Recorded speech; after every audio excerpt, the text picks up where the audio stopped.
Hola, ¿qué tal? Sean todos bienvenidos a una nueva clase. En esta clase estaremos hablando acerca de las hemorragias de la primera mitad del embarazo.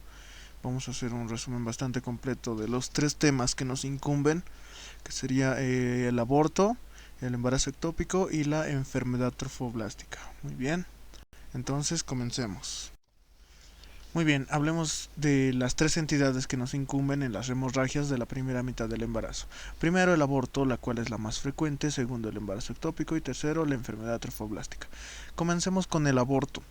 La definición del aborto es la terminación o la pérdida de la gestación o del embarazo. Este puede ser de manera espontánea o provocada antes de las 22 semanas, o con un producto menor a 500 gramos, o también un producto que tenga una longitud cefalocaudal menor a 25 centímetros.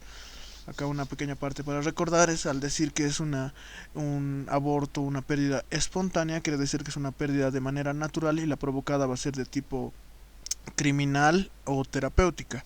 Al hablar de terapéutica estaríamos hablando en algunos casos donde la madre no podría llevar a cabo una gestación normal debido a alguna patología primaria que tenga ella, por ejemplo, eh, que esté con algún proceso de metástasis, algún proceso de cáncer, o también puede ser la entidad que conocemos como la hipertensión pulmonar. Muy bien, en esos casos se puede hacer un aborto de tipo terapéutico. Y como ya sabemos, el aborto de tipo criminal es el que se realiza fuera de la ley. Muy bien.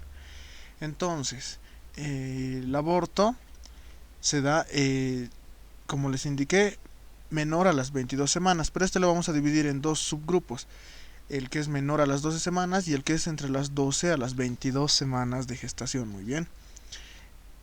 El 80% de los abortos se va a dar antes de las 12 semanas, y a este le vamos a llamar aborto precoz. Algunos docentes o en algunos lugares te van a hacer la pregunta de que también hay otra subdivisión, entonces acá la tenemos anotada para que lo tengas en tu mente. Si es menor a 2 semanas el aborto, es un aborto ovular; si es entre 3 a 8 semanas, es un aborto de tipo embrionario; y si es de 9 a 12 semanas, es un aborto fetal. Muy bien, pero lo que quiero que recuerden es que el aborto precoz es menor a las 12 semanas de gestación, y el aborto tardío se va a dar entre las 12 a las 22 semanas. La etiología: en este caso tenemos diferentes factores. Primero, los factores ovulares; segundo, los factores de tipo maternos; y tercero, los factores uterinos. Muy bien, entonces hablemos de los factores ovulares. Estos son los más frecuentes. Como dice acá, como etiología del aborto, son los más frecuentes, con un 50 a un 60% de frecuencia en los abortos. Muy bien. Acá vamos a hablar acerca de las cromosomopatías, que quiere decir que hay una falla cromosómica en el producto, en el feto, que va a ser inviable su gestación. Por eso es que se produce un aborto espontáneo. Muy bien. Recordemos esta frase: a mayor edad materna, mayor riesgo de aborto. Entonces, los riesgos, en el caso de las cromosomopatías, son en madres que quieren o piensan embarazarse a partir de los 35 años en adelante, que ya es una edad riesgosa, obviamente. Y acá los principales factores que podrían inmiscuirse en el aborto serían las cromosomopatías. Hablando de las cromosomopatías, encontramos a las trisomías. Las trisomías, vamos a recordar que son las cromosomopatías más frecuentes, y dentro de estas, que son las más frecuentes, la más frecuente, valga la redundancia, va a ser la trisomía del par 16. Encontramos también que va a haber trisomías del par 22, 21, 13, 18, y la más rara es la que va a afectar el cromosoma 1. La monosomía X, ¿qué es lo que quiere decir? Esto es que el producto no tiene el par de cromosomas sexuales. Como todos sabemos, todos tenemos un 46XX o 46XY. En este caso, el producto solo va a tener un 45X. ¿Por qué? Porque no va a tener el par de cromosomas sexuales, solo uno. Este también es conocido como el síndrome de Turner. Muy bien. Este es el caso en el que se va a asociar ya no una edad materna mayor, sino una edad materna más joven. También podemos encontrar entre estos desórdenes las poliploidías, como las triploidías o tetraploidías, y entre otras causas vamos a encontrar anomalías en el trofoblasto, las mutaciones genéticas aisladas, los factores poligénicos y una pregunta que te hacen muy seguido, los gametos envejecidos. Muy bien. Ok, hablemos de los factores maternos. En este caso, al hablar de los factores maternos, vamos a tener en cuenta que estos son abortos de tipo euploides. ¿Qué quiere decir esto? Que estos productos de llevarse a finalización la gestación no tienen ningún problema dentro de los cromosomas. Tienen los 23 pares de cromosomas. Muy bien. Entonces no habría ningún problema acerca de alguna cromosomopatía. Pero como acá mismo su nombre lo indica que son factores maternos, estaríamos hablando de factores que van a afectar directamente a la madre y a todo lo que es su sistema reproductivo. Primero, encontramos a las endocrinopatías. Entre estas, las más destacables, la diabetes mellitus tipo 1, también la diabetes mellitus tipo 2 maltratada, también el hipotiroidismo. Muy bien. El defecto en la fase lútea cuando la madre tiene una deficiencia en la progesterona. Cuando la madre puede tener cualquiera de las infecciones del TORCH, como ya sabemos acá, toxoplasmosis, sífilis, rubiola, citomegalovirus, herpes simple, puede desencadenar a que haya un aborto de tipo espontáneo. Algo bastante importante acá, los factores inmunológicos. En el caso de que la madre tenga o lupus eritematoso sistémico o síndrome antifosfolipídico, vamos a decir que estos están relacionados con una mayor tasa de abortos. Muy bien, en estos casos debemos diferenciar estas madres y hacer un tratamiento con heparina y aspirina en dosis bajas. Muy bien, de esto vamos a hablar un poco más adelante. En el caso igual que sea otro factor, la desnutrición grave, este va a ser dado por el déficit de vitamina A y, más importante, el déficit de ácido fólico. Otro de los factores maternos pueden ser las toxinas. Si la madre ha estado consumiendo o ha sido una consumidora de mucho tabaco, mucho alcohol o aún lo consume durante el embarazo, va a predisponer a que haya un aborto de tipo espontáneo. Lo mismo en el caso de que sean toxinas pero en el medio ambiente, como ser el arsénico y el plomo. Muy bien, hablemos del tercer punto, que son los factores uterinos. En este caso vamos a hablar que estos factores van a predisponer a que no haya una buena implantación de la gestación dentro de la cavidad uterina. Entonces en este caso vamos a encontrar las malformaciones, como ser un ejemplo el útero septado, los úteros bicornes, el caso de los miomas, más exactamente los miomas submucosos, o también el síndrome de Asherman. ¿Qué quiere decir el síndrome de Asherman? Que hay formación de tejido cicatrizal en cavidad uterina. Muy bien, este tejido obviamente va a ser posterior a cualquier procedimiento quirúrgico que se haya llevado. Entonces dentro de la anamnesis debemos consultar a nuestro paciente si es que ha tenido alguna cesárea, si es que ha tenido algún procedimiento donde se han retirado miomas, lipomas, algún procedimiento quirúrgico que haya tenido en cavidad uterina. Muy bien. Los factores cervicales, como cuarto punto está anotado acá, la incompetencia cervical va a ser la etiología más frecuente, ojo acá, del aborto tardío a repetición. ¿Qué dijimos que es el aborto tardío? El aborto que se va a dar entre las 12 a las 22 semanas de gestación. Y el parámetro que nos va a guiar a hacer un diagnóstico de incompetencia cervical es prácticamente el ecográfico, donde se nos indica que va a tener una longitud menor a 25 milímetros, este cuello uterino. Muy bien. Hablemos de los tipos de aborto. En el caso de los tipos de aborto vamos a hablar de su clínica y cuáles son estos. Primero, la amenaza de aborto. La amenaza de aborto, como su nombre lo indica, es aún el instante, el momento o la etapa previa a que se realice el aborto. Entonces el aborto que dijimos es la interrupción de la gestación. ¿Qué quiere decir esto? Si es una amenaza, aún el embrión está vivo. Muy bien, en la clínica entonces vamos a encontrar un embrión vivo, vamos a encontrar latido, vamos a encontrar en la ecografía que este embrioncito aún se mantiene vivo. Como estamos avanzando, esto quiero que recuerden, que estamos avanzando hemorragias de la primera mitad del embarazo, entonces vamos a encontrar una hemorragia. En este caso va a ser escasa, y al tacto vaginal vamos a encontrar al cérvix cerrado. Como dijimos, es una amenaza de aborto, entonces aún no se ha expulsado, no ha terminado esta gestación y no se ha expulsado ninguna parte fetal, obviamente, entonces va a estar el cérvix cerrado. Muy bien, acá puede ir acompañado, quiero que recuerden también, de dolor hipogástrico leve, esta hemorragia. La sangre va a provenir de vasos maternos paraplacentarios rotos y mucho ojo, acá hay un criterio de mal pronóstico ecográfico, es cuando te reportan o puedes evidenciar que hay un hematoma retrocorial. Muy bien, este es de mal pronóstico.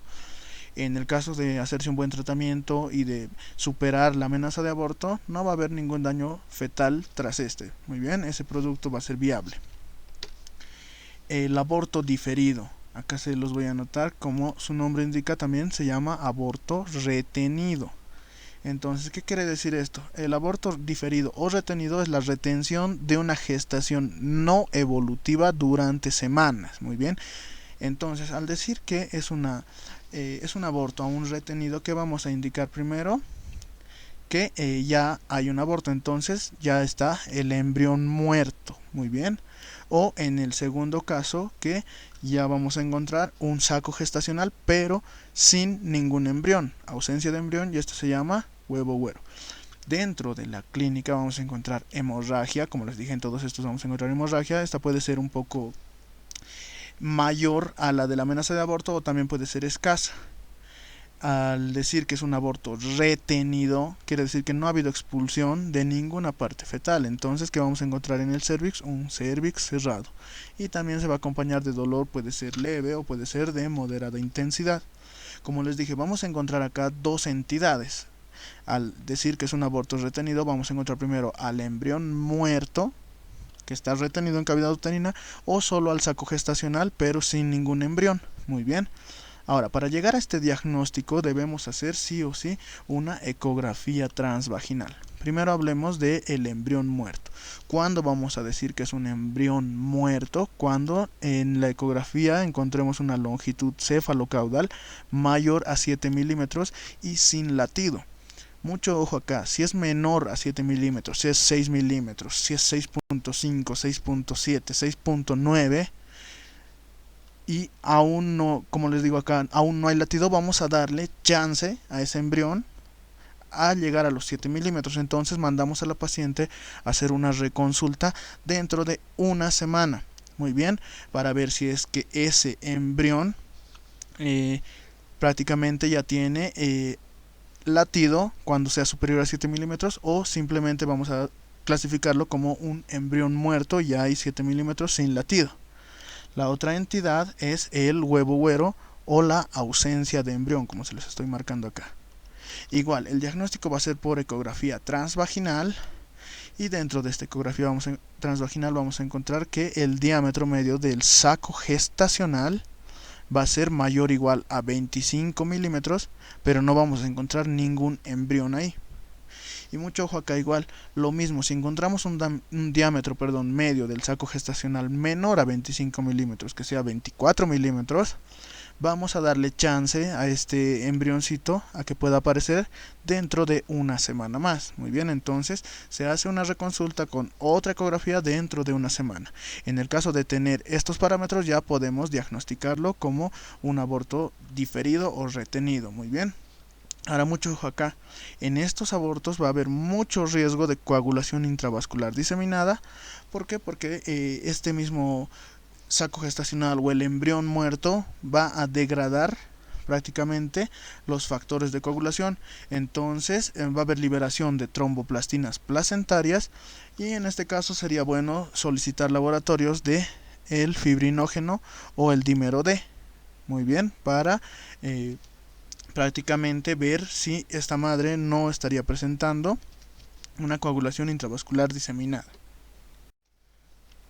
El siguiente tipo de aborto va a ser el aborto en curso. Muy bien, como su nombre lo indica, es un aborto que se está dando en este momento, está sucediendo, y este aborto va a haber expulsión de partes fetales. Muy bien, entonces vamos a encontrar una primero hemorragia, puede ser leve o puede ser escasa o puede ser abundante. Vamos a encontrar ya el OSI abierto al tacto vaginal, como dice que es un aborto en curso y se van a expulsar prácticamente partes fetales, el cervix va a estar abierto y va a haber mucho dolor prácticamente. ¿Por qué? Porque la madre va a estar con dinámica uterina. Este aborto en curso lo vamos a dividir en dos entidades también. Primero el inminente, que quiere decir que las membranas aún están íntegras. Encontramos toda esta clínica pero con membranas íntegras. Y el inevitable con las membranas rotas. Muy bien. El siguiente tipo de aborto va a ser el aborto consumado. ¿Qué quiere decir? Que este aborto ya se ha dado, ya ha habido expulsión de partes fetales o del feto por completo. Dentro de la clínica vamos a encontrar hemorragia, que esta va a ser abundante o escasa dependiendo si es que se ha llegado a completo o incompleto. La madre te va a referir que dentro de esta hemorragia ha encontrado incluso coágulos bastante grandes, ha sido parecido a la carne molida, te va a decir. Vamos a encontrar al tacto vaginal un óseo abierto. Puede o no puede haber igual dolor dependiendo si es un aborto ya completo o incompleto prácticamente, y vamos a diferenciar el aborto completo del incompleto por ecografía. Entonces, cuando decimos que es un aborto completo, cuando tenemos la expulsión total del feto, y decimos que es uno incompleto obviamente cuando van a haber expulsión parcial de partes fetales. Muy bien, esto se confirma por ecografía. En la ecografía, ¿qué es lo que debemos encontrar? Siempre ecografía transvaginal, como les dije, y vamos a observar la línea endometrial. La línea endometrial, si es menor a 15 milímetros y es homogénea, vamos a decir que es un aborto completo. Y si la línea endometrial es mayor a 15 milímetros y es heterogénea, vamos a decir que es un aborto incompleto. Muy bien, entonces mucho cuidado con los abortos incompletos, que estos nos van a dar prácticamente las complicaciones, la mayor cantidad de complicaciones, como van a ser el sangrado. Este sangrado nos puede llevar a un shock hipovolémico, va a haber mucho dolor, podemos llegar a un cuadro de sepsis y como tal también llegar a un cuadro de shock séptico. El aborto recurrente, acá para que lo tengan igual en cuenta, es un aborto que tiene un antecedente de 2 abortos consecutivos, que quiere decir que este es el tercer aborto y ya lo vamos a clasificar como un aborto recurrente. El sexto sería el aborto habitual, que quiere decir cuando ya hay el antecedente de 3 abortos consecutivos, o sea que este es el cuarto aborto, o de 5 abortos discontinuos. Muy bien. En estos casos de abortos recurrentes y abortos habituales debemos investigar prácticamente o llegar al punto de saber o conocer la etiología de estos. Como les dije, en el caso de ser abortos, ¿cuál es la etiología más frecuente? Perdón, les dije en los abortos tardíos a repetición, las alteraciones cervicouterinas, o sea, una deficiencia o una incompetencia en el cervix. Muy bien. En el caso de haber abortos precoces, vamos a tener que descartar enfermedades metabólicas o los factores maternos de los cuales habíamos hablado ya hace rato, y también las cromosomopatías y el cariotipo de los progenitores. Muy bien. Acá, para que igual lo recuerden, el embarazo de viabilidad incierta. ¿Qué quiere decir? Cuando el diámetro medio del saco gestacional es menor a 25 milímetros y no hay ni vesícula vitelina o tampoco hay embrión. Muy bien. Entonces debemos confirmar, como les dije, con una ecografía dentro de una semana. O también cuando encontramos un embrión menor a 7 milímetros que aún no tiene latido, le damos chance a que llegue a ser mayor a 7 milímetros. Obviamente esto confirmando con una ecografía transvaginal dentro de una semana en ambos casos. El diagnóstico prácticamente lo vamos a hacer en base a la clínica, como ya habíamos visto que vamos a encontrar hemorragia en las madres, pero ¿cómo saber si esta hemorragia es por una gestación? Necesitamos solicitar un test de embarazo y para confirmar también que haya viabilidad fetal, una ecografía transvaginal en caso de contar con esta. Podemos iniciar siempre pero por el test de embarazo. En el test de embarazo, ¿qué es lo que vamos a encontrar? La gonadotropina coriónica humana, la beta, especialmente la subunidad beta. Muy bien, entonces la beta HCG. Esta puede detectarse, como dice acá, desde 25 miliunidades ml a partir de los 9 días de la fecundación. En el caso del embarazo del aborto, del embarazo ectópico y de la mola o de la enfermedad trofoblástica, sería bueno determinarlo cada 48 horas, o sea, hacer una beta-HCG seriada. ¿Por qué? Porque en el embarazo normal, recordemos que la beta-HCG se va a ir duplicando cada 48 horas. En el caso de que haya un aborto, esta va a ir descendiendo, ya no va a ir duplicándose. En el caso de que sea prácticamente una enfermedad trofoblástica, va a estar, va a duplicarse, va a triplicarse o va incluso a superar estos valores cada 48 horas en el caso de la enfermedad trofoblástica, y en el caso del embarazo ectópico prácticamente va a ir subiendo, pero solo de 50 en 50%. Mucho ojo acá que la beta-HCG a los 1800 unidades ml con un útero vacío vamos a sospechar un embarazo ectópico. Muy bien, a partir de las 1800 miliunidades ml ya debemos ver prácticamente un producto dentro de la cavidad uterina. En el caso de que este test de embarazo nos salga negativo, podemos encontrar o pensar en los diagnósticos diferenciales, que van a ser un cervix friable, los traumatismos dentro del cervix o dentro de cavidad uterina, pólipos uterinos, y también descartar que haya algún proceso maligno. Muy bien. El tratamiento, hablemos del tratamiento. Primero, la amenaza de aborto. ¿Qué es lo que vamos a hacer en la amenaza de aborto? Como dijimos, aún no es un aborto que haya finalizado la gestación, entonces estamos en una amenaza. Se manda a la paciente con la indicación de reposo relativo y abstinencia sexual. En caso de que haya mucho dolor, vamos a utilizar AINES a modo de antiespasmódicos. Muy bien. Como dice acá, ningún tratamiento ha demostrado verdadera eficacia, ni los progestágenos, ni los uteroinhibidores. Pero mucho ojo acá, los progestágenos podemos darlos en caso de saber o tener ya la certeza de que la etiología estaría dada por una deficiencia en la fase lútea. Muy bien. El tratamiento del aborto diferido o también del aborto consumado incompleto. En ambos casos, primero vamos a hacer un manejo médico en caso de que únicamente encontremos a nuestros pacientes estables hemodinámicamente. Muy bien, si nuestros pacientes están estables hemodinámicamente y las gestaciones o esta gestación va a ser menor a 12 semanas, recién podemos hacer un manejo médico. Este manejo médico va a ser de tipo ambulatorio y se va a hacer con misoprostol por vía vaginal. Tiene un 90% de efectividad, y acá tenemos las contraindicaciones en pacientes con glaucoma o asma. Muy bien, este manejo médico es prácticamente, como les dije, solo en gestaciones menores a 12 semanas y pacientes que estén estables, ¿ok? Muy bien, entonces hablemos del manejo quirúrgico en el mismo caso del aborto diferido o el aborto consumado incompleto.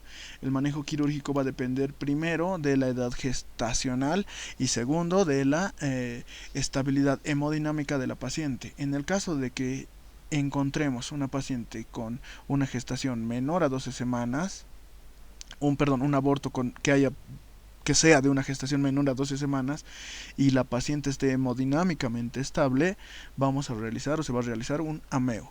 Y en el caso de que este aborto se haya dado posterior a las 12 semanas, vamos a iniciar con el legrado. Y también, mucho ojo, y si encontramos una paciente hemodinámicamente inestable, ya sea menor a 12 semanas o mayor a 12 semanas, igual vamos a hacer un legrado cuando las pacientes estén hemodinámicamente estables. Acá, para que recuerden, en caso de que el cervix esté cerrado, se procede a la dilatación en el caso de que estemos en quirófano, con tallos de Hegar, o también podemos utilizar el manejo médico, que era el misoprostol. Y en caso de que encontremos un cervix dilatado, ya el ginecólogo va a proceder a evacuar el contenido con la cucharilla o la legra, como se le conoce. El tratamiento en el caso de los abortos tardíos por incompetencia cervical, lo que dijimos, los abortos a repetición que se van a dar, primero debemos confirmar el diagnóstico con una ecografía que nos revele una longitud cervical menor a 25 milímetros. En este caso vamos a realizar el cerclaje del cuello uterino con un punto McDonald, que es este.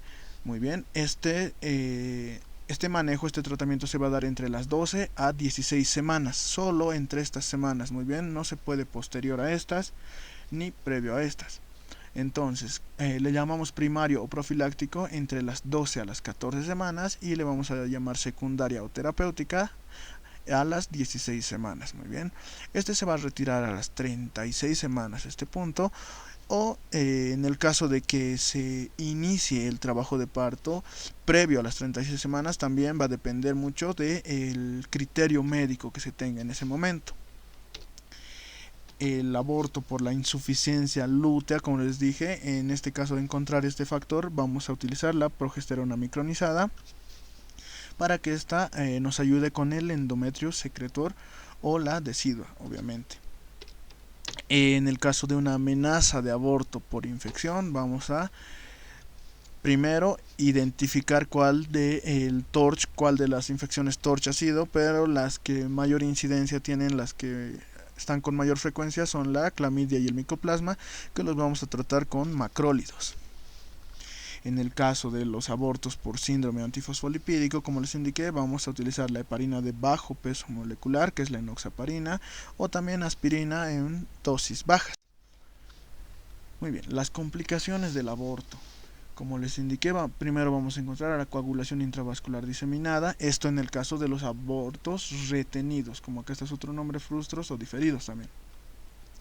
Esta degradación o el detritus del feto va a activar su propia hemostasia y estos factores de coagulación van a pasar a la circulación materna, provocando que pueda haber una coagulación intravascular diseminada. Otra de las complicaciones va a ser el aborto séptico. En caso de que nuestra paciente no haya llegado a tiempo y tenga un aborto retenido, vamos a llevar a cabo un legrado inmediato y vamos a utilizar tratamiento antibiótico de amplio espectro, cubriendo tanto aerobios como anaerobios. Muy bien, en este caso vamos a indicar que tiene 4 grados, esto es para conocimiento de todos. El grado 1 se confina en útero, el grado 2 pasa a los anexos, a los parametrios, el grado 3 ya produce una peritonitis y el grado 4 es el que nos lleva a un shock séptico. Otra de las complicaciones del aborto va a ser el síndrome de Asherman, lo mismo que les indicaba, van a ser sinequias, o sea, tejido cicatrizal uterino, que se puede dar en este caso post-legrado. Muy bien, como se va a afectar la cavidad uterina en el legrado, podríamos hacer que haya tejido cicatrizal. Muy bien, y también durante el legrado podría existir una perforación uterina.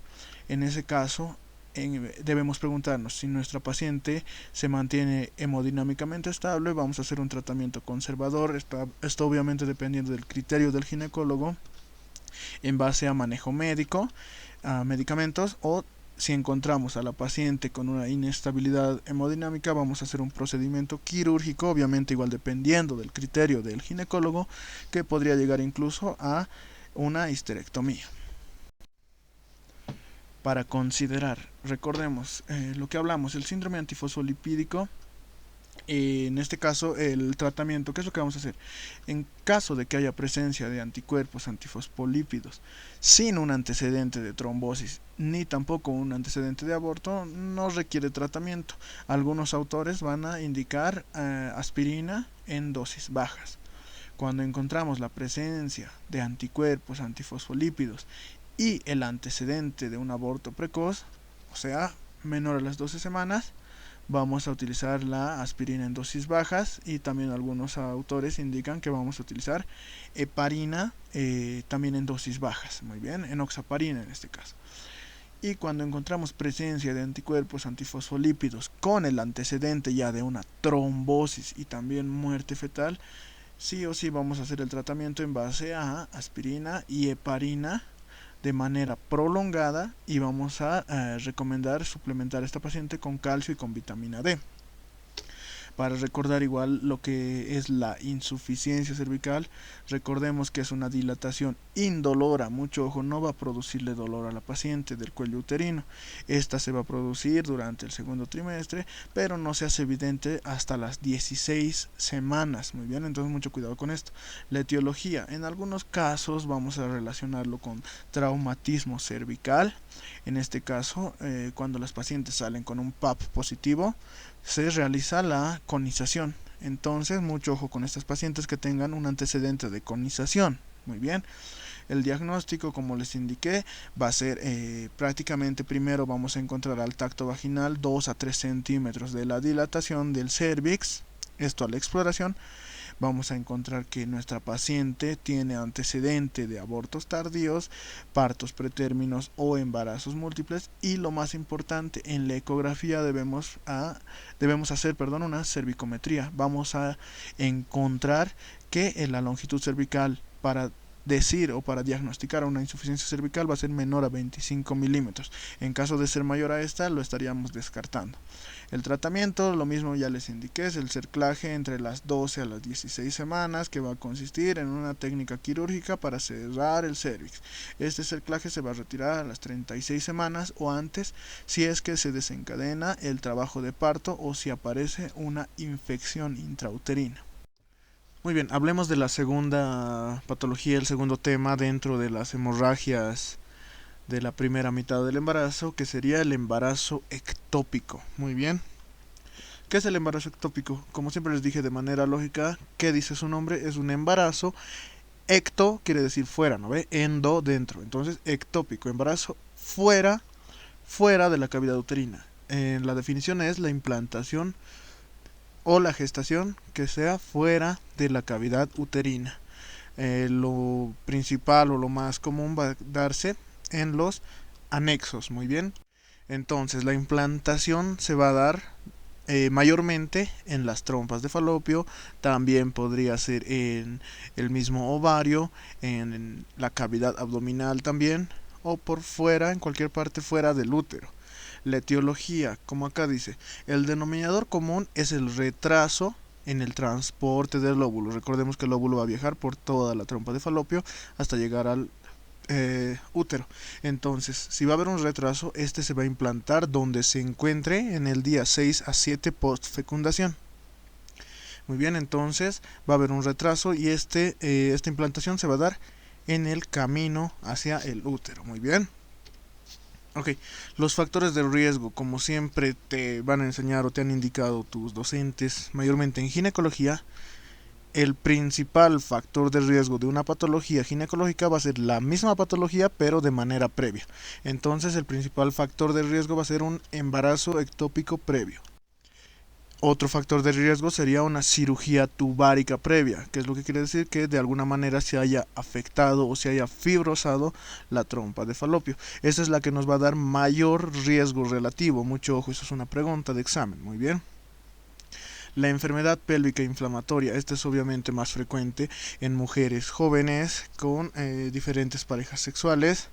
¿Qué es lo que va a suceder acá? Va a haber una inflamación en los anexos, más propiamente dicho en la trompa de falopio, y al haber esta inflamación puede resultar en el retraso del transporte del óvulo y se va a fecundar se va a implantar donde se encuentre en el momento de los 6 a 7 días post fecundación, como indicamos. Otros de los factores de riesgo serían el dispositivo intrauterino, el DIU, la exposición al fármaco que es el dietil-etilvestrol, el tabaquismo y las técnicas de reproducción asistida. Hablemos de las localizaciones. Como les dije, se va a dar este embarazo, como podemos ver en la imagen, fuera de la cavidad uterina. Entonces encontramos diferentes tipos de lugares donde se va a dar la implantación. Muy bien. La localización más frecuente va a ser en la trompa de falopio. Estas nos van a dar tienen la frecuencia de más del 90% de todos los embarazos ectópicos. Muy bien. Entonces, ¿qué quiere decir esto? que en el trayecto de la trompa de falopio se va a dar la implantación. En estos casos, o sea, en este 90%, un 80% de este 90% se va a encontrar en la porción ampular. Muy bien, como podemos ver acá, en la porción ampular. Seguido de frecuencia, en la porción istmica, como podemos ver acá, se va a dar el 12%, y esta es la que nos trae un mayor riesgo de rotura precoz. Esta rotura se va a dar de este embarazo ectópico entre las 6 y 8 semanas. Siguiendo aún en la trompa de falopio, o en la parte tubárica, como le vamos a llamar, la porción o la implantación infundibular va a ser de una frecuencia del 5%. Ya llegando a prácticamente el espacio intersticial del útero, va a tener una frecuencia del 2%, y esta va a tener un mayor riesgo, mucho ojo, de rotura, pero que dijimos hace rato había rotura precoz en el istmico. En este caso va a haber una rotura tardía, y al ser una rotura tardía, recuerden que va a haber una mayor cantidad de vascularización, entonces va a ser con un sangrado más severo. Muy bien, este va a darse entre las 8 a 16 semanas. Dentro de la frecuencia vamos a encontrar el que le sigue, que los embarazos ectópicos abdominales llegan a un 1.3%, y estos embarazos ectópicos son los únicos que podrían llegar incluso a una gestación a término. Muy bien, en el caso de... Seguimos en la frecuencia, vamos a hablar que los embarazos ectópicos intraligamentarios están en un 0.1%, esto en el ligamento ancho, los ováricos en un 0.5% y los cervicales en un 0.1%. Muy bien. Muy bien, en la clínica, ¿qué es lo que dijimos que temes son hemorragias de la primera mitad del embarazo. Entonces va a haber una hemorragia, un sangrado. En este caso de los embarazos ectópicos va a ser generalmente escaso y oscuro. Muy bien, va a ser mayormente severo solo en los casos de rotura tubárica. Muy bien. Va a haber mucho dolor pélvico a la palpación de anexos y movilización cervical, que prácticamente esta sería la misma clínica que una EPI, una enfermedad pélvica inflamatoria, pero ¿qué es lo que nos va a diferenciar? Un test de embarazo positivo, y también dentro de la anamnesis deberíamos indicar a la paciente que nos refiera si es que hubo amenorrea, si es que hay amenorrea previo a toda esta clínica. Muy bien, vamos a confirmarlo con un test de embarazo positivo y también con una ecografía. Como podemos ver acá en la imagen ecográfica, el útero y el embarazo ectópico fuera de este. Muy bien.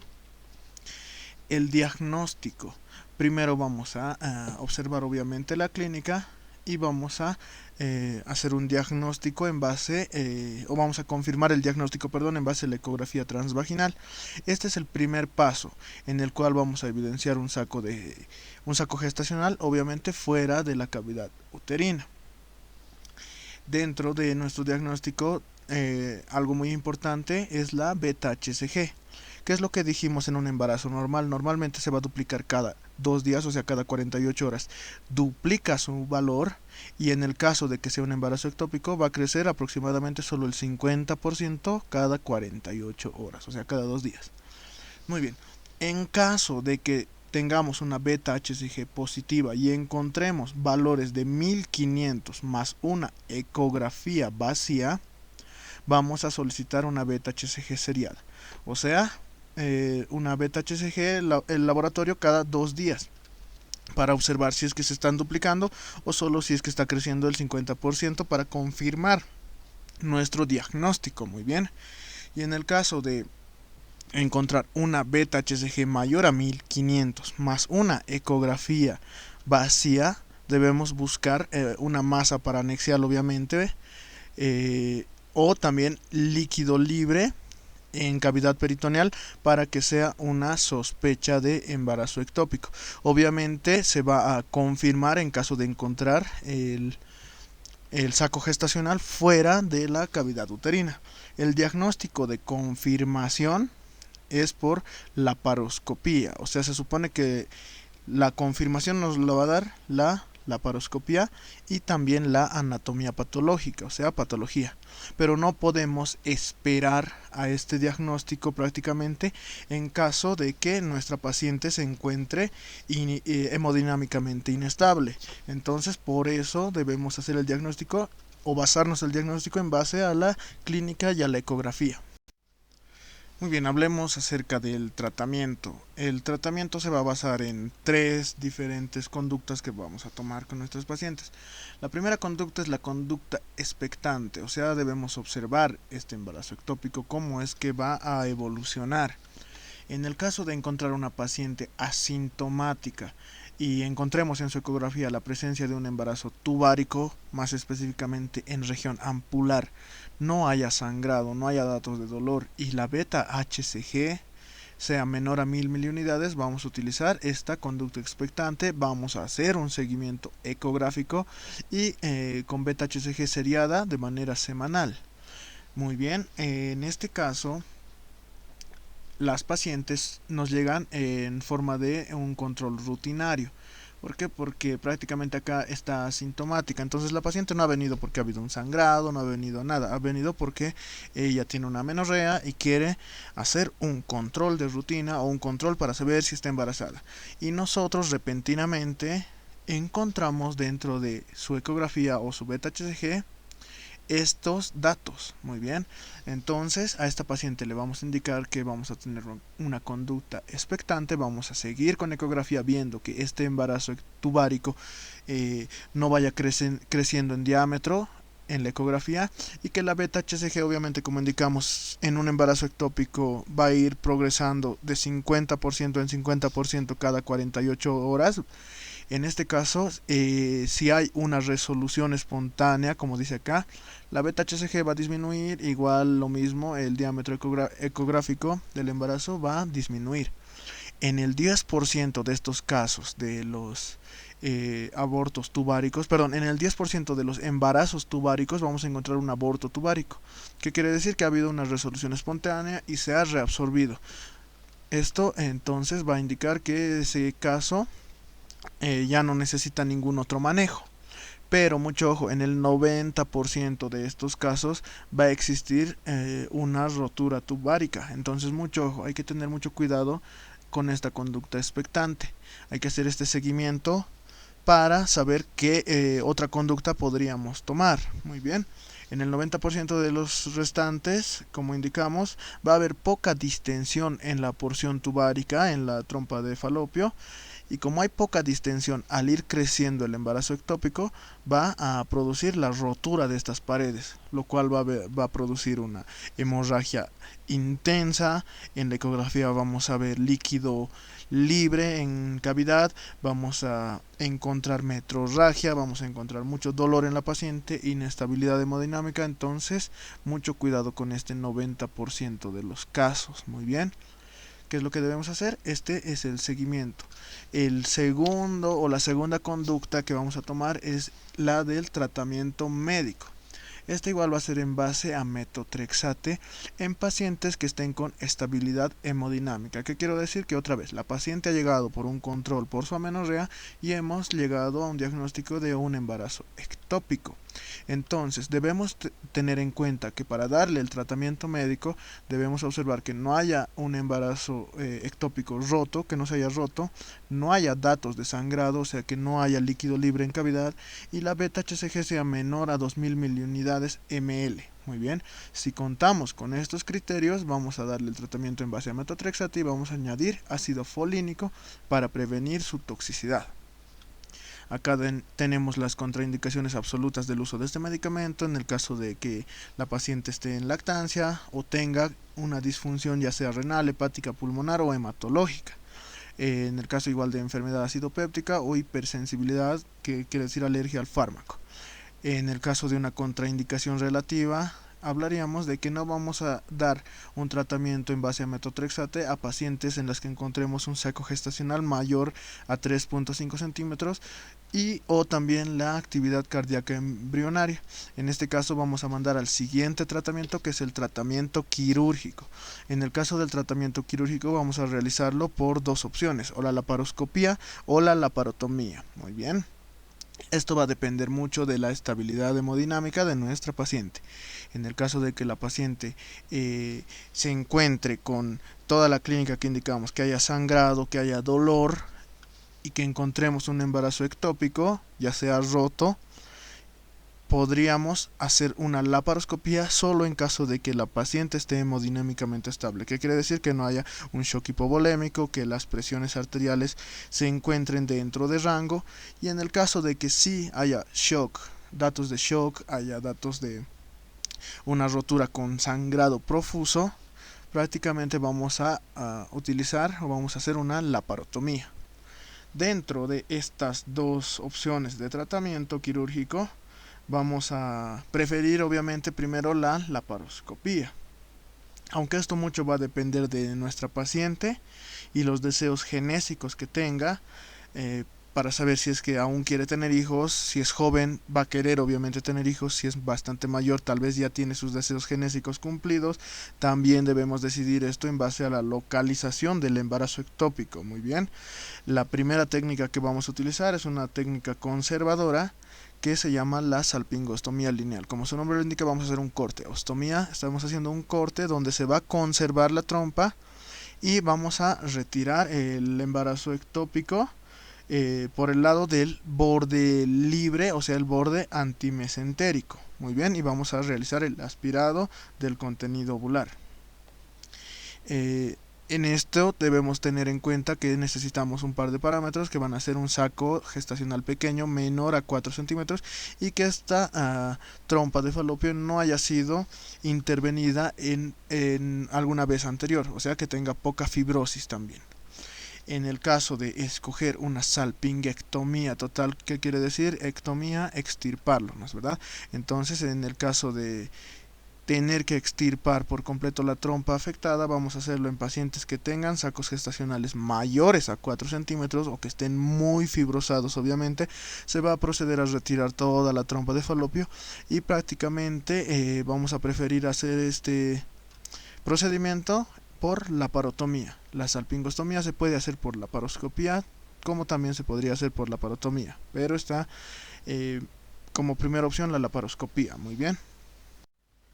Muy bien, continuando con el tema de las hemorragias de la primera mitad del embarazo, tenemos a la enfermedad trofoblástica. Como primer subtítulo vamos a hablar de la enfermedad trofoblástica benigna, conocido como la mola hidatiforme, que se va a dar en un 90% de los casos de las enfermedades trofoblásticas. Muy bien, la enfermedad trofoblástica benigna la vamos a conocer como un tumor benigno de la placenta. Muy bien, ¿qué es esta? Es una enfermedad, o bueno, es una degeneración, perdón, quística, hidrópica y avascular de la placenta. ¿Qué quiere decir esto? Que va a producir quistes. Estos quistes se van a edematizar, hidrópicos, y no van a tener ninguna vascularización. En el Doppler no se va a ver vascularización. Muy bien. Ok, la epidemiología. Esta enfermedad trofoblástica gestacional o la mola hidatiforme del 90% ocurre en uno de cada 1500 embarazos. 80%, o sea, tiene una buena tasa de regresar espontáneamente. 15% de estas van a evolucionar a una enfermedad trofoblástica persistente pero de tipo no metastásico, y un 5% evoluciona a una ETP metastásica o un coriocarcinoma, perdón. Y la enfermedad trofoblástica que traspasa el endometrio, lo vamos a llamar mola invasora, ocurre en uno de cada 15.000 embarazos. La clasificación. Tenemos dos tipos de molas, la mola completa y la mola parcial. Acá se los voy a remarcar. La mola completa es la forma más grave y más frecuente de ambas. Muy bien, en este caso vamos a encontrar ausencia de tejido embrionario, o sea, no va a haber embrión. Muy bien, ausencia de tejido embrionario y amnios, no hay embrión. En este caso, ¿cómo es que se produce? Se da por la fecundación de un espermatozoide hacia un óvulo que no cuenta con material genético, o sea que su material genético está ausente o inactivo. Muy bien, ¿qué quiere decir? Un espermatozoide ingresa, fecunda a un óvulo sin núcleo. Muy bien, en este caso va a ser solo los genes del padre se van a representar con cariotipos 46XX y 46XY. Muy bien. Hay un riesgo del 15 al 20% de progresar a enfermedad trofoblástica persistente. Y en el caso de la mola parcial, vamos a ver que sí va a existir un embrión, sí existe tejido embrionario o también puede existir el amnios y o amnios. Muy bien. ¿Cómo es que se produce este? Dos espermatozoides van a fecundar un óvulo y este sí va a estar cargado con material genético, pero vamos a hacer un cariotipo triploide, o sea 69XXY, 69XXX o 69XYY. Muy bien. En este caso se va a producir una mola parcial y esta tiene un menor riesgo de progresar a una enfermedad trofoblástica persistente con un un 4 a 8%. Muy bien, entonces en el caso de la mola, los factores de riesgo, como les indiqué en todas las patologías gineco-obstétricas, vamos a poner como su principal factor de riesgo la misma patología de manera previa, o sea, una mola previa, una primigesta añosa o una dieta hipoproteica. En la clínica, muy bien. En la clínica, ¿qué es lo que vamos a encontrar? Como estamos hablando de las hemorragias de la primera mitad del embarazo, vamos a encontrar una metrorragia. Esta es la causa principal del motivo de consulta y es la más frecuente dentro de esta patología. Muy bien. Esta puede ir acompañada de dolor hipogástrico y una expulsión de vesículas parecidas a unos pellejos de uva. Muy bien, entonces estos pellejos de uva en esta metrorragia son bastante raros, no aparecen normalmente, pero cuando aparecen es un signo patognomónico de esta enfermedad. ¿Qué quiere decir? Que si encontramos la expulsión de estos pellejos de uva, de esta metrorragia, perdón, que se asemeja a los pellejos de uva, vamos a prácticamente dar un diagnóstico de que es una enfermedad trofoblástica gestacional. En la clínica vamos a ver una hiperemesis gravídica. Ahora quiero que recuerden algo. Las pacientes, o tú recordarlo, te van a decir que esto es como un embarazo, pero al doble las que ya han pasado. ¿Por qué? Porque te da el doble de síntomas, el doble igual a la exploración. Eso quiero que recuerdes. ¿Por qué? Al elevarse la beta-HCG a valores muy altos, va a aumentar la hiperemesis gravídica. ¿Qué es lo que les decía? La beta-HCG cada 2 días se duplica en embarazos normales.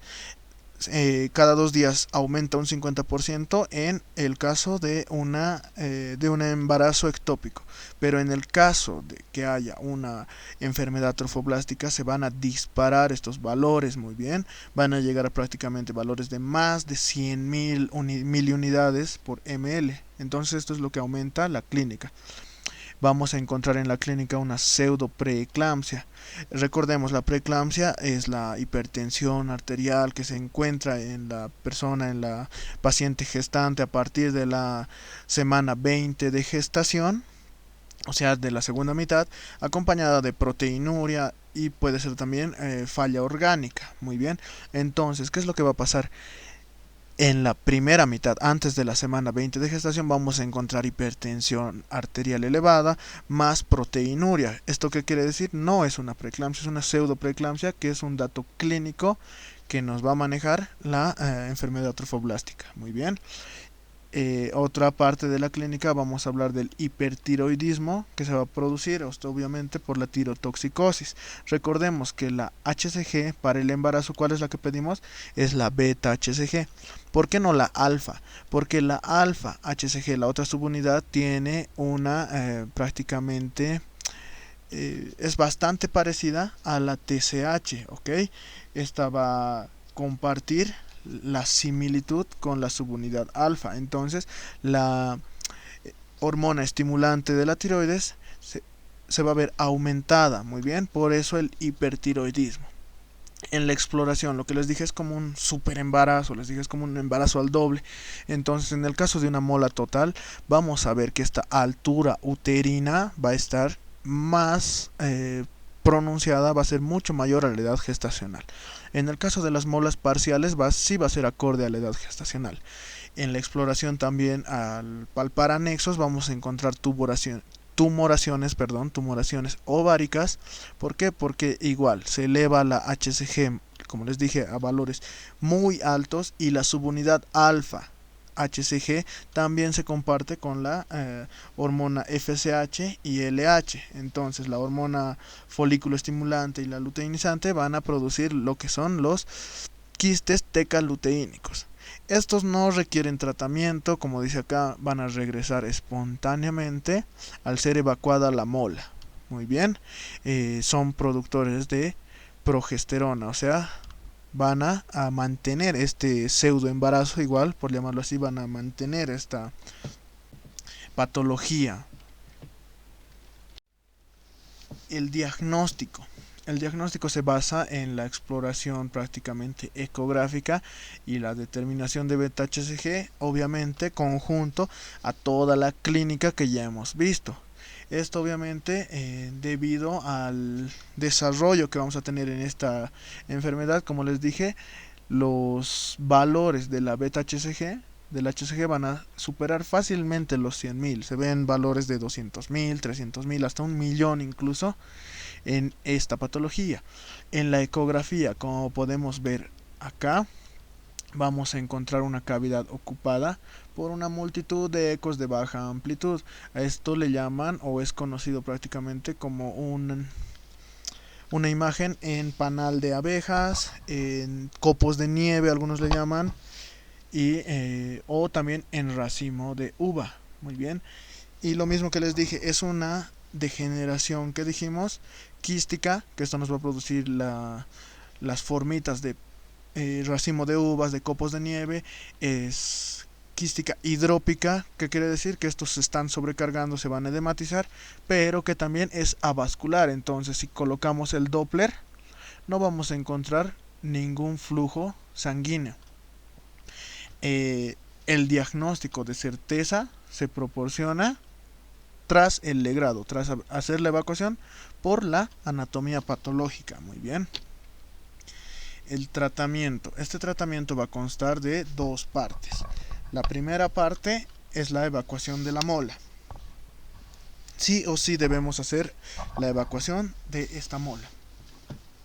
El tratamiento de elección es bastante parecido prácticamente al aborto, como les indiqué, a los abortos retenidos. Cuando encontramos que es mayor a 12 semanas, vamos a hacer un legrado con una cureta aspirativa, y en el caso de ser menor a 12 semanas vamos a realizar un ameo. Muy bien. En el caso de que la mujer tenga el riesgo de que esta degeneración sea maligna, va a ser cuando haya elevada paridad y con más de 40 años. Muy bien. Entonces, en estos casos, ¿cuándo va a haber un riesgo de degeneración maligna? Como les dije, cuando la paciente haya tenido muchos hijos y tenga más de 40 años. En esos casos vamos a utilizar, o se va a realizar, una histerectomía total con la mola in situ. Muy bien, hablemos del seguimiento. El seguimiento se va a hacer prácticamente durante un año. Mucho ojo ahí. Vamos a hacer determinaciones semanales, mensuales y bimensuales, como está anotado acá, de la HCG. La vamos a hacer la primera determinación semanal hasta el primer mes. Y los niveles deben estar normales, deben bajar por lo menos durante las primeras 3 semanas. Muy bien, vamos a determinar eso hasta la remisión o el cese de la hemorragia. Encontremos un útero involucionado, o sea que haya cedido, que haya bajado la altura uterina y los anexos estén normales, o sea los ovarios ya no cuenten con los quistes tecaluteínicos. Vamos a hacer durante los primeros 6 meses, o sea desde el segundo hasta el sexto, la determinación mensual de HCG para ver que no sea una enfermedad trofoblástica persistente. Y vamos a hacer lo mismo, esta misma determinación, pero de manera bimensual durante los siguientes 6 meses, o sea del 7 al 12. Vamos a hacer una exploración clínica cada 2 semanas hasta que se produzca la remisión, como les dije, de la hemorragia, el útero involucione y los anexos estén normales. Vamos a mandar a nuestra paciente con anticonceptivos orales, mucho ojo, durante al menos un año. ¿Por qué? Porque lo voy a indicar en un momento más en las complicaciones, pero en caso de haber una gestación, esta va a tener prácticamente un muy alto porcentaje de volver a hacer una mola y que sea ya una prácticamente metastásica. Entonces, por lo menos debemos mandar a nuestra paciente con anticonceptivos orales durante un año. Muy bien, que no tiene que embarazarse, por lo menos en un año vamos a indicarle.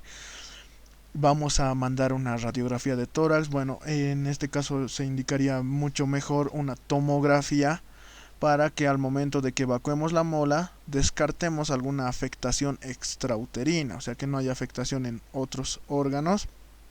Y esto lo vamos a ver en un momento al hablar de la metastásica. Muy bien, vamos a iniciar rápidamente la quimioterapia si los niveles de la HCG se mantienen altos en estas determinaciones, y vamos a definir a esta mola como curada cuando encontremos una ausencia completa de evidencia clínica y laboratorial, o sea, analítica, durante al menos 5 años. Entonces, como es lo que les dije, que por lo menos un año debemos hacer este seguimiento, pero para decir que esta mola ya está curada, que no va a haber una enfermedad trofoblástica o que no hay una enfermedad trofoblástica, debemos esperar al menos 5 años. Muy bien. Ok, hablemos de la enfermedad trofoblástica persistente. Esta se va a caracterizar por la retención de tejido molar y la elevación continua del HCG pasadas, mucho ojo, las 8 semanas desde la evacuación. Se encuentra persistencia de signos y síntomas, o sea, va a haber aún la metrorragia, vamos a encontrar la altura uterina aumentada, vamos a encontrar la pseudopreeclampsia, vamos a encontrar la beta-HCG y la HCG aún elevadas.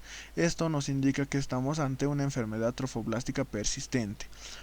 En este caso, como les indicaba, es necesario descartar que esta enfermedad tenga una afectación extrauterina. Y en caso de que hagamos una tomografía, un barrido tomográfico y solo veamos que la enfermedad está limitada al útero, el tratamiento va a consistir prácticamente en metotrexate o actinomicina asociado a ácido folínico. Podemos utilizar uno de los dos, metotrexate o actinomicina más ácido folínico. Esto para disminuir, obviamente, lo que les indiqué, la toxicidad y los efectos secundarios. Debemos esperar un año de finalizado el tratamiento, mucho ojo, esperar un año después del tratamiento, no solo después de la enfermedad, para que la pareja o la paciente pueda buscar recién el embarazo. Vamos a realizar el legrado al tercer día del inicio de esta quimioterapia, y en el caso de que, como les indiqué, si es una multípara que ya tiene sus deseos genésicos cumplidos, vamos a realizar una histerectomía con la mola in situ. En el caso de la enfermedad trofoblástica metastásica, que vamos a llamarle igual el coriocarcinoma, el cáncer de cánceres como algunos le llaman, que es lo que quiere decir que esta va a sobrepasar los límites del útero. El más frecuente es la afectación pulmonar con un 75%, luego le siguen la afectación en vagina y pelvis y también a cerebro e hígado. Muy bien, ¿cuándo vamos a hablar que tiene criterios de malignidad o cuándo es que se da? 60% va a progresar a la malignidad si está precedido de una mola. Por eso es que les decía que debemos mandar a nuestra paciente con por lo menos un año de anticonceptivos orales. ¿Por qué? Porque miren, es muy alta la frecuencia, la tasa de frecuencia de malignidad si está precedido de una mola previa. La malignidad está 23% precedido de un aborto, 10% precedido de una gestación normal, pero mucho ojo acá, quiero que recuerden que que está precedido de una gestación normal es un criterio bastante malo, y también un 5 o un 7% de carácter primario, que aparece la malignidad en la primera mola. Muy bien. La clínica. Vamos a encontrar una ginecorragia que no cede fácilmente, como les dije hace un momento. Hematuria, ¿por qué? Porque va a haber metástasis en vías urinarias, en caso de que haya metástasis en vías urinarias. La hemoptisis, en caso de que haya una metástasis pulmonar, y como la metástasis pulmonar es un 75%, esta va a ser la clínica más frecuente. Muy bien. Hematoquesia en caso de que haya habido metástasis al tubo digestivo, infartos cerebrales en caso de metástasis en cerebro. Muy bien, como les indiqué, debemos acá realizar un barrido tomográfico para ver dónde tenemos, en qué órganos hay afectación por esta enfermedad trofoblástica metastásica. Muy bien, entonces se van a clasificar de la siguiente manera la enfermedad trofoblástica metastásica al coriocarcinoma: como mal pronóstico o buen pronóstico. Muy bien. Hablemos del mal pronóstico. En el caso del mal pronóstico va a haber la presencia de alguno de estos factores de riesgo. Muy bien. Una HCG elevada que se va a mantener mayor a 100.000 miliunidades ml durante un periodo mayor a 4 meses. Va a existir metástasis cerebral hepática, también el fracaso de una quimioterapia previa, una edad materna superior a los 40 años y quistes tecaluteínicos mayores a 5 a 6 centímetros. Esos son los criterios para hablar de un mal pronóstico. Y cuando decimos de buen pronóstico, cuando no presenta ninguno de estos. Muy bien. Entonces, como podemos ver acá, voy a explicar los estadios clínicos de la FIGO. El primer grado, el primer estadio es cuando esta metástasis está confinada prácticamente al útero, no ha metastizado a otros órganos, ya que vamos a resolverlo con una histerectomía con mola in situ o con la metástasis in situ. Muy bien. En el caso de haber el grado 2 va a haber una metástasis en pelvis o vagina, en el grado 3 o estadio 3 va a haber metástasis pulmonar y en el estadio 4 metástasis cerebral o hepática. Entonces, ¿qué es lo que dijimos?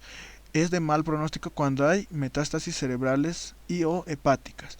Entonces, miren, es de buen pronóstico incluso hasta el estadio 3. Incluso habiendo una metástasis pulmonar, tiene un buen pronóstico y prácticamente un 100% de tasa de curación. Es muy alto el porcentaje de la tasa de curación. Muy bien. El tratamiento, lo mismo que les estaba indicando. En el caso del mal pronóstico, o sea, solo del estadio 4, cuando ya hay metástasis cerebral o hepática, vamos a utilizar la quimioterapia combinada, que es el EMA-CB, etopoxido, metotrexate, actinomicina con ciclofosfamida y vincristina. Muy bien. Incluso hablando de el estadio del mal pronóstico, vamos a conseguir una tasa de supervivencia del 80%. Muy bien. Y en el tratamiento, en el caso del buen pronóstico, en los estadios del 1 al 3, como les dije, incluso habiendo metástasis pulmonar, metástasis en pelvis, vagina, una monoterapia con metotrexate o actinomicina va a darnos unas tasas de curaciones de casi o aproximadamente llegando al 100%. Muy bien. Vamos a hacer o realizar una histerectomía en mujeres mayores a 40 años o que sean menores a 40 años pero que ya tengan una paridad satisfecha, o sea que ya tengan los hijos que querían tener. Muy bien. Entonces estaríamos concluyendo el tema de las hemorragias de la primera mitad del embarazo con este pequeño cuadro que acá se los dejo para que vayan recordando o vayan viendo cómo son de diferentes o cómo podemos diferenciar tanto al aborto, al embarazo ectópico y a la enfermedad trofoblástica en base a la signo-sintomatología. Muy bien, sáquenle un screen a esto. Les agradezco por la atención prestada a todos los que han llegado hasta aquí. Por favor, comenten si han llegado hasta acá. Los voy a leer y por favor, de verdad, me ayudarían mucho con un like o compartiendo y suscribiéndose. Eh, Siempre les recuerdo, esta es mi manera de estudiar, mi manera de apoyar también su estudio de ustedes. Entonces, les deseo mucha suerte, lo mejor y manténganse estudiando todos, que por ahora podemos vencerle al sueño, pero lo que no vamos a poder vencer en un futuro va a ser la ignorancia por no haber estudiado. ¿Ok? Nos vemos.